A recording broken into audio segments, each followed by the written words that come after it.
नवरात्र के 8वें दिन का अत्यधिक महत्व है, क्योंकि इस दिन माँ दुर्गा के 8वें स्वरूप माँ महागौरी की पूजा की जाती है।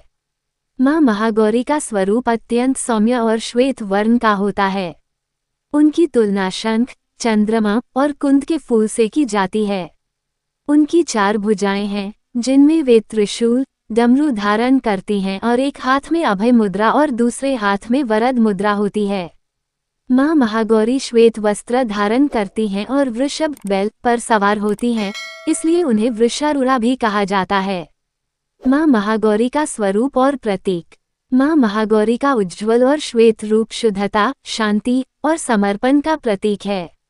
ऐसा माना जाता है कि उन्होंने कठिन तपस्या से अपने गौरवर्ण को प्राप्त किया, इसलिए उन्हें महागौरी कहा जाता है।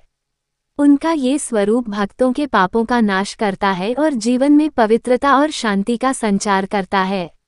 8वें दिन का महत्व।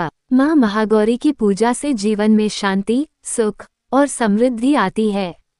भक्तों को उनके सभी पापों से मुक्ति मिलती है और उनके जीवन में सकारात्मक ऊर्जा का संचार होता है। ये दिन विशेष रूप से उन भक्तों के लिए महत्वपूर्ण माना जाता है जो विवाह में विलंब या पारिवारिक समस्याओं का सामना कर रहे होते हैं। माँ महागौरी की कृपा से व्यक्ति को वैवाहिक सुख और जीवन में स्थिरता प्राप्त होती है। पूजा का फल। माँ महागौरी की पूजा से मानसिक और शारीरिक समस्याओं का समाधान होता है।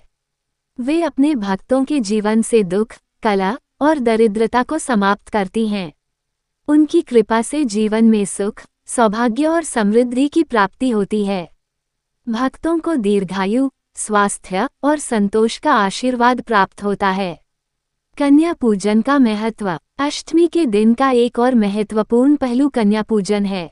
इस दिन 9 कन्याओं को देवी के स्वरूप में पूजने की परंपरा है। उन्हें भोजन, उपहार और आशीर्वाद देकर प्रसन्न किया जाता है। यह माना जाता है कि कन्याओं को प्रसन्न करने से देवी माँ प्रसन्न होती हैं और भक्तों की मनोकामनाएं पूर्ण होती हैं।